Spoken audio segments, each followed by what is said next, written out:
Hello everyone, मैं professor Radha Tiwari GS college of commerce Wardha के e learning platform पे आप सभी का स्वागत करती हूँ। सो स्टूडेंट्स, जो हमारी रेशियो एनालिसिस की एग्जाम्पल सीरीज चल रही है, आज उसमें हमारा एजेंडा है कि हम 7th एग्जाम्पल को सॉल्व करें। सबसे पहले आपको एक काम करना है कि डिस्क्रिप्शन बॉक्स में मैंने एग्जाम्पल की लिंक दे रखी है, वहां से आपको एग्जाम्पल लिखना है और उसके बाद यहाँ जो सॉल्यूशन मैं कर रही हूँ इस वीडियो को उस एग्जाम्पल से कोरिलेट करने की कोशिश करनी है।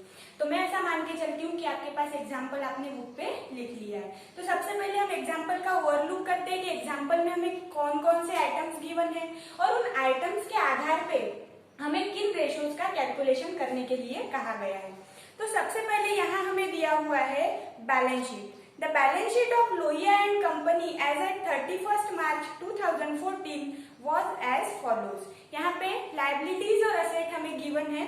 असेट साइड में goodwill, fix asset, stock, debtors, trade means current asset का एक ब्लॉक और प्रिलिमिनरी एक्सपेंसेस गिवन है। वहीं हम अगर लाइबिलिटी साइड का ओवरलुक करें तो वहाँ शेयर कैपिटल, उसमें equity share capital, preference share capital, reserve and surplus, loan on mortgage, bank overdraft और क्रेडिटर्स गिवन है। उसी के साथ साथ टैक्स की प्रोविजन और प्रॉफिट एंड लॉस अकाउंट का क्रेडिट बैलेंस भी गिवन है। इस बैलेंस शीट को ओवरलुक करने के बाद यहाँ आज हमें दिखाई पड़ रहा है कि असेट साइड में fix asset, current asset, fictitious asset और इंटेंजिबल असेट सभी गिवन है और लायबिलिटी साइड में भी शेयर कैपिटल, रिजर्व की amount, current liability, long term liability सभी गिवन है। मींस यहाँ जो आज हमारा फाइनेंशियल स्टेटमेंट बनेगा वो फुल फ्लेज्ड फाइनेंशियल स्टेटमेंट होगा।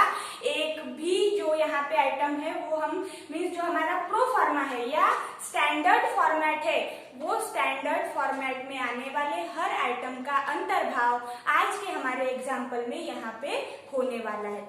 उसके बाद देखते हैं कि प्रॉफिट के लिए या रेवेन्यू स्टेटमेंट को बनाने की कोई हमें यहाँ पे जानकारी दी गई है क्या।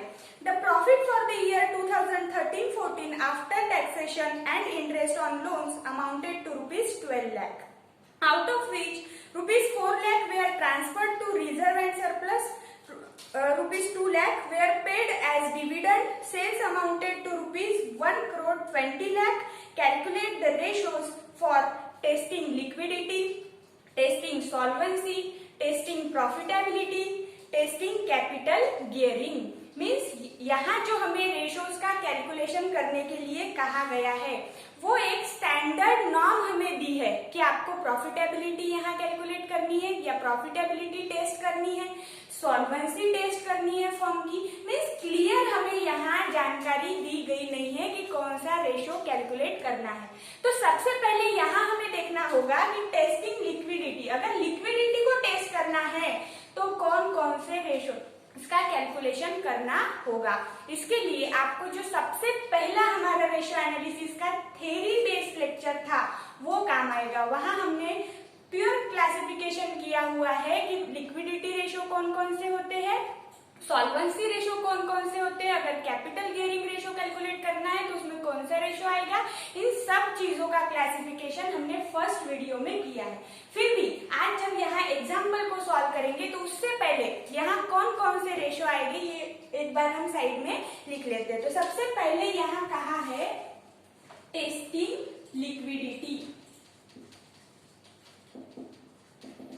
अब अगर फर्म की लिक्विडिटी कैलकुलेट करनी है मींस हमारे पास जो करंट असेट है वो हमारी करंट लायबिलिटीज जब मैच्योर्ड हो रही है तो उसके ऑब्लिगेशन को पे करने के लिए सफिशिएंट है या नहीं या कैपेबल है या नहीं, इसका प्रपोर्शन हमें कैलकुलेट करना पड़ता है। तो करंट असेट और करंट लायबिलिटीज का प्रपोर्शन दर्शाने के लिए हम करंट असेट और करंट लायबिलिटी दिखाने वाला ratio means current ratio calculate करते। और वैसे भी लिक्विडिटी रेशो में 2 टाइप्स के रेशो आते हैं। सबसे पहला करंट रेशो और दूसरा लिक्विड रेशो।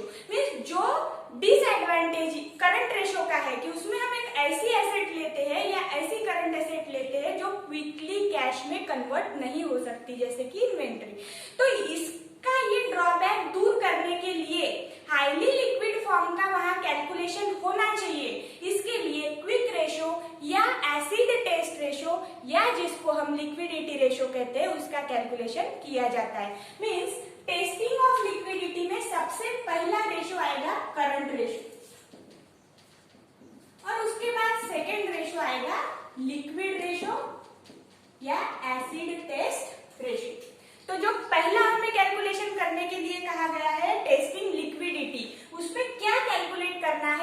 अभी हमने डिकोड कर लिया।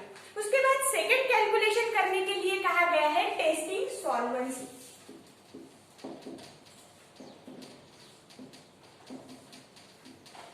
अब सॉल्वेंसी भी दो टाइप की होती है, एक तो शॉर्ट टर्म सॉल्वेंसी और एक लॉन्ग टर्म सॉल्वेंसी। तो शॉर्ट टर्म सॉल्वेंसी को फाइंड आउट करने के लिए ही हम लिक्विडिटी रेशियो को कैलकुलेट करते हैं। मींस ये जो हमने फर्स्ट पॉइंट में दो रेशो लिखे, यहाँ से हम शॉर्ट टर्म सॉल्वेंसी डिटरमाइन कर लेंगे। तो फिर लॉन्ग टर्म सॉल्वेंसी अब हमें फाइंड आउट करनी है। मींस जो हमारे फर्म के डेब्ट ऑब्लिगेशन है, इसको फुलफिल करने के लिए हमारे एंटरप्राइजेस का या फर्म का कैश फ्लो कैसा है, ये जानने के लिए अभी हमें लॉन्ग टर्म सॉल्वेंसी कैलकुलेट करनी है। तो लॉन्ग टर्म सॉल्वेंसी या टेस्टिंग ऑफ सॉल्वेंसी में सबसे पहला रेशो आएगा सॉल्वेंसी रेशो। उसके बाद सेकेंड कैलकुलेशन करेंगे डेब्ट इक्विटी रेशो। थर्ड कैलकुलेशन होगा इक्विटी रेशो। और जब इन रेशो का कैलकुलेशन हम कर लेंगे तो यहाँ हमने long term solvency find out कर ली, ऐसा हम कह सकते हैं। उसके बाद थर्ड कैलकुलेशन करने के लिए कहा गया है टेस्टिंग ऑफ प्रॉफिटेबिलिटी। मीन्स हमारे फर्म की प्रॉफिट जनरेशन की या प्रॉफिट अर्निंग कैपेसिटी क्या है, प्रॉफिटेबिलिटी कैसी है, ये जानने के लिए हम टेस्टिंग ऑफ प्रॉफिटेबिलिटी रेशो का यहाँ पे कैलकुलेशन करेंगे। अब इनमें सबसे पहला आएगा नेट प्रॉफिट रेशो, दूसरा होगा रिटर्न ऑन कैपिटल एम्प्लॉयड,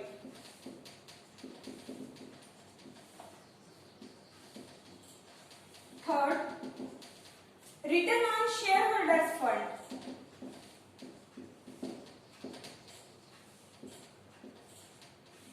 और फोर्थ कैलकुलेशन करना होगा return on total assets.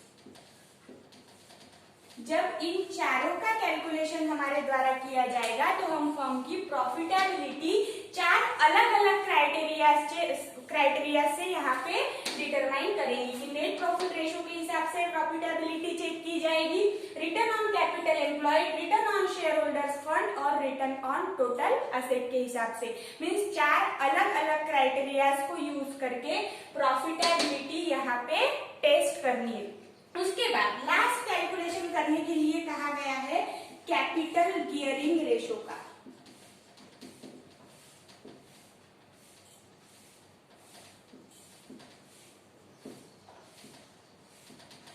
Means fourth calculation जो कहा है टेस्टिंग ऑफ कैपिटल गियरिंग।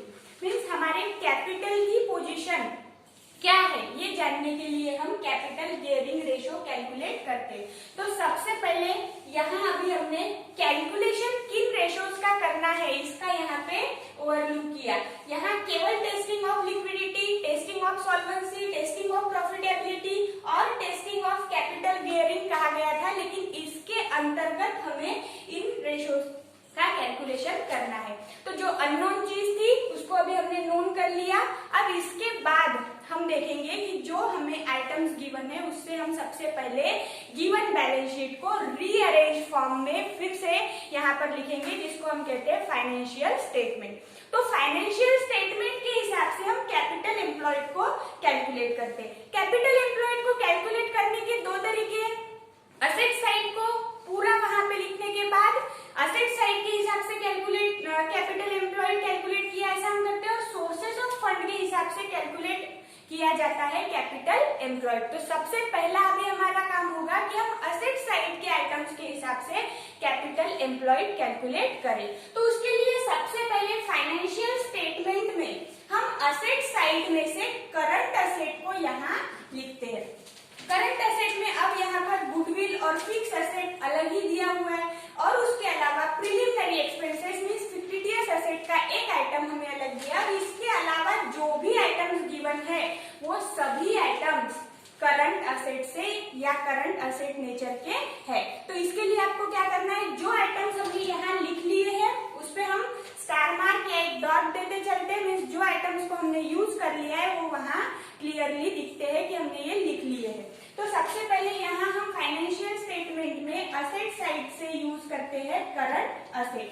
अब करंट असेट में हमें क्या क्या गिवन है? सबसे पहला आइटम दिया हुआ है स्टॉक, उसकी अमाउंट है 6 लाख रुपीज। उसके बाद है debtors,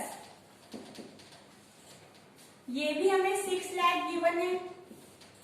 short term trade investment, जिसको हम करंट असेट में ही जिसका अंतर्भाव करते हैं, तो वो भी हम यहाँ लिखेंगे शॉर्ट टर्म ट्रेड इन्वेस्टमेंट, इसकी अमाउंट दी हुई है 2 लाख रुपीज। और लास्ट आइटम करंट एसेट के अंतर्गत दिया हुआ है कैश एट बैंक, और कैश एट बैंक की अमाउंट है 6 lakh rupees. Total of current asset होगा 20 लाख रुपीज। अब करंट एसेट लिखने के बाद या कैपिटल एम्प्लॉयड एसेट के हिसाब से जब हम कैलकुलेट करते हैं, तो यहाँ सबसे पहला कैलकुलेशन या सबसे पहली स्टेप होती है कि वर्किंग कैपिटल को हम फाइंड आउट करें। तो वर्किंग कैपिटल कैसे मिलता है? Current asset minus current liabilities. तो करंट एसेट अभी हमने यहाँ लिख ली, तो इसके बाद की स्टेप हमारी होगी कि हम यहाँ से लेस करेंगे करंट लायबिलिटीज। अब जैसा हमने करंट एसेट को एसेट साइड से उठा लिया, वैसे ही करंट लायबिलिटीज को खोजना है और वहां पे एक साइन देके रखना है कि इसका यूज हमने फाइनेंशियल स्टेटमेंट में कर लिया। फिर देखते हैं कि करंट लायबिलिटीज कौन कौन सी गिवन है। तो इसमें सबसे पहला आइटम आएगा बैंक ओवरड्राफ्ट, इसकी अमाउंट दी हुई है 2 लाख रुपीज। उसके बाद creditors on open account, that is trade creditors, तो वो भी हम यहाँ लिख लेंगे ट्रेड क्रेडिटर्स, या जो नाम से आपको गिवन है एग्जाम्पल में उसी नाम से आपको वहां पे वो शो करना है। इसकी अमाउंट दी हुई है 8 लाख रुपीज। और provision for tax, last item है प्रोविजन फॉर टैक्स, इसकी अमाउंट है 4 लाख।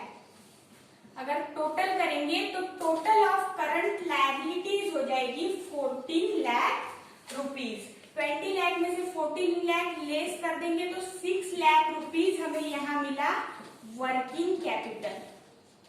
मींस कैपिटल के हिसाब से जब हम कैपिटल एम्प्लॉयड को कैलकुलेट करते हैं, तो सबसे पहली स्टेप अभी यहाँ हमने फुलफिल की वर्किंग कैपिटल को कैलकुलेट करने की। इसके बाद हम इसमें ऐड करते हैं फिक्स एसेट, जो हमें ऑलरेडी फिक्स एसेट और अमाउंट दी हुई है, मींस उसको बाइफरकेट किया हुआ नहीं है। तो जैसा दिया है वैसा ही लिखेंगे ऐड फिक्स एसेट्स, जिसकी अमाउंट दी हुई है 30 लाख। और यहाँ पर गुडविल भी ऐड की जाएंगी। और जैसे कि एग्जाम्पल को शुरुआत करते हुए ही मैंने कहा था कि ये फुल फ्लेज्ड यहाँ पे फाइनेंशियल स्टेटमेंट बनेगा। तो इसके पहले के कोई भी एग्जाम्पल में गुडविल यहाँ आई नहीं थी, बट ये एग्जाम्पल में आई हुई है, इसीलिए यहाँ हम फिक्स एसेट के बाद ऐड करेंगे गुडविल। गुडविल की अमाउंट दी हुई है 14 लाख।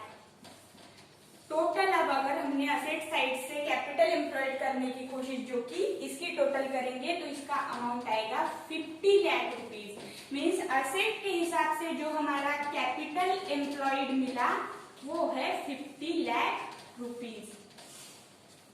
अब असेट के हिसाब से कैलकुलेशन होने के बाद हम सोर्सेस ऑफ फंड और लायबिलिटीज के हिसाब से कैलकुलेट करेंगे। तो यहाँ आएगा हेडिंग सोर्सेस ऑफ फंड,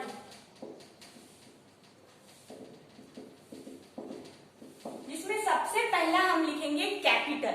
अब कैपिटल में भी यहाँ 2 टाइप के दिए हुए हैं, तो दोनों लिखेंगे। सबसे पहला आएगा इक्विटी शेयर कैपिटल, जिसकी अमाउंट है 20 लाख रुपीज। उसके बाद preference share capital 5 lakh. Capital reserve 4 lakh. और प्रॉफिट एंड लॉस अकाउंट, जिसकी अमाउंट दी हुई है 6 लाख रुपीज। इसकी टोटल कर लेंगे तो आएगी 35 लाख। अब शेयर होल्डर्स फंड या प्रोप्राइटर्स फंड को कैलकुलेट करना सोर्सेस ऑफ फंड के हिसाब से कैपिटल एम्प्लॉयड करने की पहली स्टेज मानी जाती है। तो प्रोप्राइटर्स फंड और शेयर होल्डर्स फंड को जब हम कैलकुलेट करेंगे तो उसके लिए क्या होगा, शेयर कैपिटल, उसमें equity share capital, preference share capital, reserve and surplus, profit and loss account का credit balance minus fictitious asset. तो अब हमें जो पहला ब्लॉक था माइनस करे तक वो हमने कर लिया। अब चेक करना होगा कि क्या हमारी बैलेंस शीट में फिक्टिटियस एसेट का कोई आइटम दिया हुआ है। तो यहाँ पे हमें एक आइटम दिया हुआ है जो है प्रिलिमिनरी एक्सपेंसेस, तो वो हम यहाँ से लेस कर लेंगे। उसकी अमाउंट दी हुई है 1 लाख रुपीज, आउटर कॉलम में 34 लाख, और ये हमें मिला शेयर होल्डर्स और प्रोप्राइटर्स फंड।